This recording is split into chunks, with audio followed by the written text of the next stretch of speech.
everyone, so for today's tutorial we are using a square, specifically this one. I believe it's called the Flowers Everywhere square, and I'm using one of our fitted caps. So this is more of a style that you can do with or without a shaper underneath, specifically choosing to do it without one. So I have it folded into a triangle. Then what I'm going to do is I'm going to fold it underneath itself like a good amount, maybe 4 inches or so. And then we're going to put it on in the back, just like this.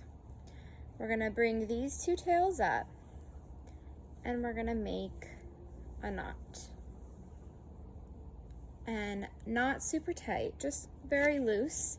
And as you can see in the back, I don't want it to be so fitted to my head. So what I'm going to do is I'm going to pull it a little bit back, pulling the fabric a little bit, just so it creates a little bit more space between the square and my head.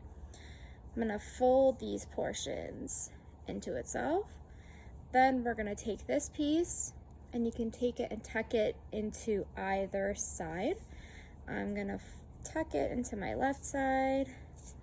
Make sure none of it is showing. Perfect. So we have our knot. Then we are going to create another very loose knot, just like this, not coming close to our first knot.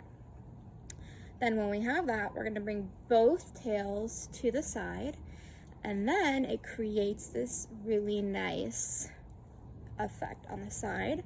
We're going to take these two to the back all the way around and tuck it into itself. And then we're just gonna look and see if anything else needs to be fixed. There you have it.